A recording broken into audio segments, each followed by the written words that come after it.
కుటుంబంలో శతాబ్దాల గౌరవం, పట్టు పరంపరకు ప్రతీక, సంప్రదాయానికి శాశ్వత చిరునామా సఖీ.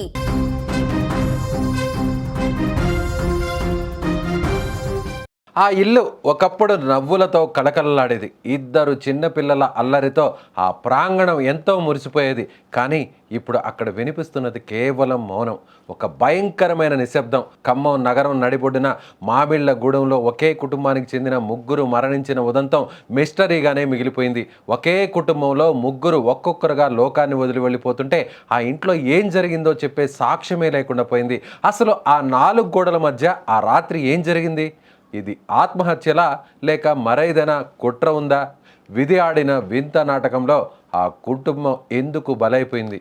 ఖమ్మం జిల్లాలోని మామిళ్ళగూడెంలో చోటు చేసుకున్న ఒకే కుటుంబానికి చెందిన ముగ్గురు మృతి ఉదంతం ఇప్పుడు స్థానికంగా తీవ్ర కలకలం రేపుతోంది. తొలుత తండ్రి రాము, కుమార్తె దివ్యశ్రీ అనుమానాస్పద స్థితిలో మృతి చెందగా హాస్పిటల్లో చికిత్స పొందుతున్న భార్య రమ్య కూడా కన్నుమూసింది.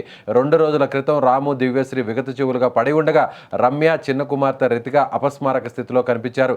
ఈ కేసును ఛేదించేందుకు రమ్య వాంగ్మూలం అత్యంత కీలకమవుతుందని పోలీసులు భావించారు.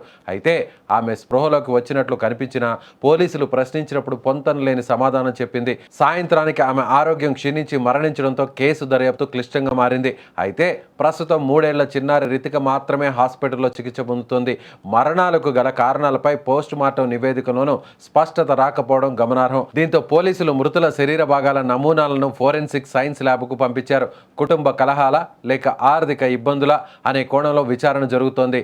దంపతులకు సంబంధించిన ఫోన్ కాల్ డేటాను పోలీసులు విశ్లేషిస్తున్నారు. FSL రిపోర్ట్ వస్తేనే వారు విష ప్రయోగం చేసుకున్నారా లేదా మరేదైనా జరిగిందా అనే విషయంలో స్పష్టత రాబోతుంది. దీంతో ఈ కేసు ఇప్పటికీ మిస్టరీగానే కొనసాగుతోంది.